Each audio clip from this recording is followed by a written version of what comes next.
Bonjour les amis, ravi de vous retrouver encore une fois, toujours dans le module études des œuvres, dans le programme de la langue française de la première année bac. Alors, comme on a vu ensemble dans la première vidéo, on a fait une toute petite introduction sur la première œuvre qu'on va étudier ensemble, qui est la pièce théâtrale Antigone. Donc, dans la première vidéo, on a vu une introduction sur l'œuvre, la bibliographie de l'auteur, un résumé général et la présentation des personnages. Alors aujourd'hui, on va voir des résumés pour chaque scène et on va traiter cette fois les scènes de 1 à 4. Donc sans trop tarder, passons à la première scène.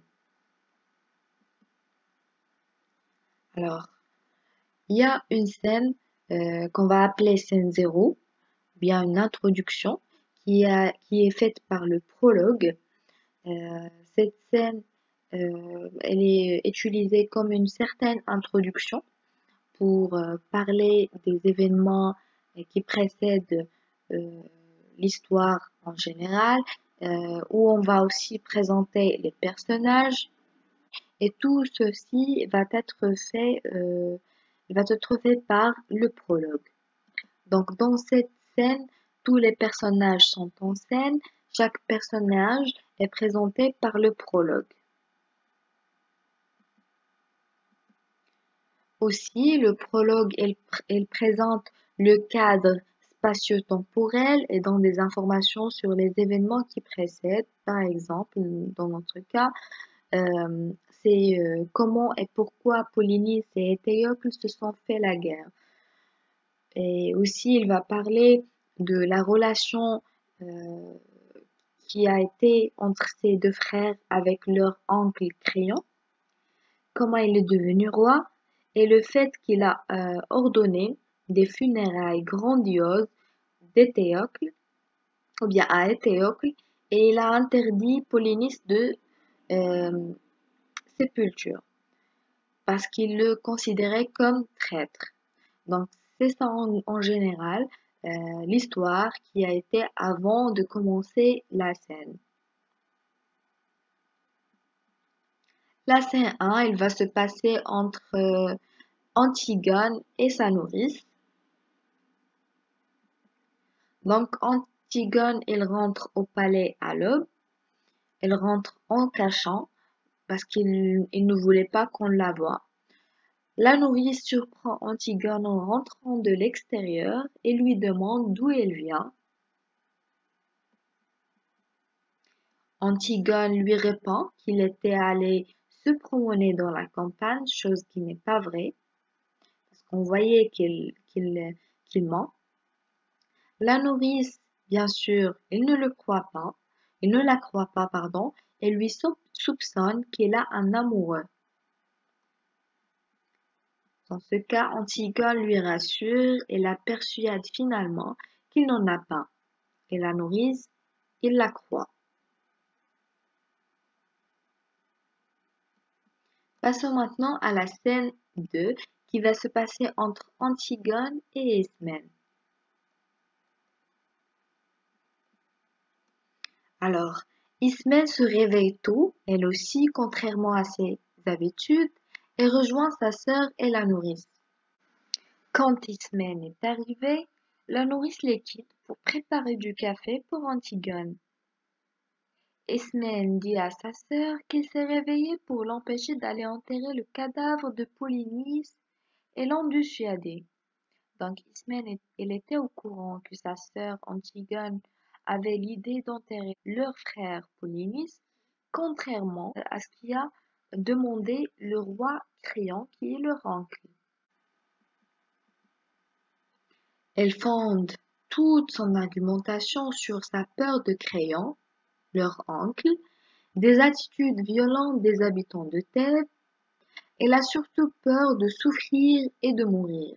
Donc, lorsqu'on a présenté les personnages, on a dit qu'Ismène était une fille ou bien une femme joyeuse qui aime la vie, qui aime le bonheur. Et dans ce cas, on comprend pourquoi elle craint l'idée de sa sœur et pourquoi elle a peur de souffrir et de mourir. Par contre, Antigone rejette tous les arguments de sa sœur qui doit l'aider, car enterrer leur frère est leur devoir. Donc, Ismène essaye de la convaincre de laisser tomber l'idée, mais en vain. Antigone n'a pas été persuadée par sa sœur. Elle a toujours l'idée d'enterrer son frère dans sa tête.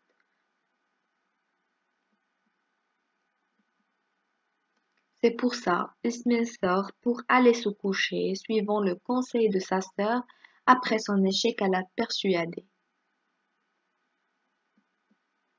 Passons maintenant à la troisième scène. Cette scène, elle va se passer entre Antigone et la nourrice encore une fois.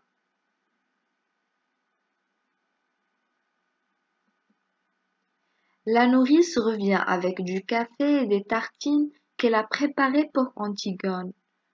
Elle constate que cette dernière souffre et cherche à la réconfronter. Donc, dans le visage d'Antigone, on voyait la tristesse, on voyait qu'elle avait quelque chose à cacher.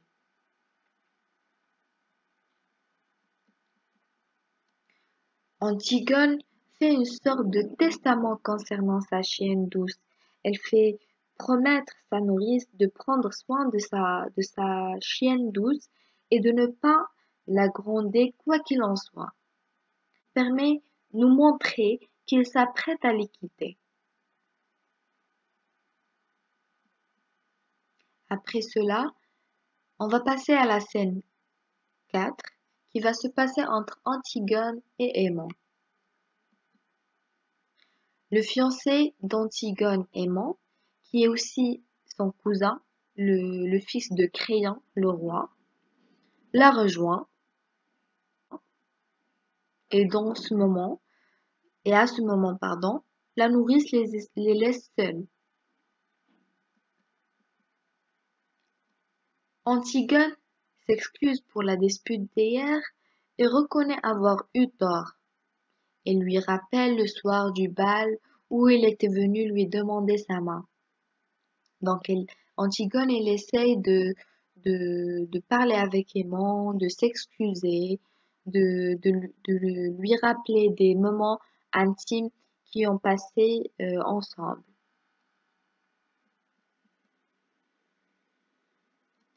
Antigone fait ses adieux à Aimant et lui dit de manière catégorique qu'il ne sera jamais sa femme et qu'ils n'auront jamais d'enfants.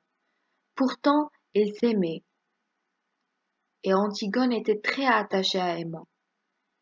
Mais à ce moment-là, elle essaye de faire ses adieux à Aimant parce qu'il a toujours l'idée d'enterrer son frère dans sa tête et elle ne voulait pas reculer. Sur ce, on atteint la fin de la vidéo. Merci de m'avoir suivi jusqu'à la fin. Je vous invite vivement à voir la vidéo qui suit pour comprendre la suite des scènes. Et aussi, vous pouvez trouver plus de leçons sur le site www.zenevia.com.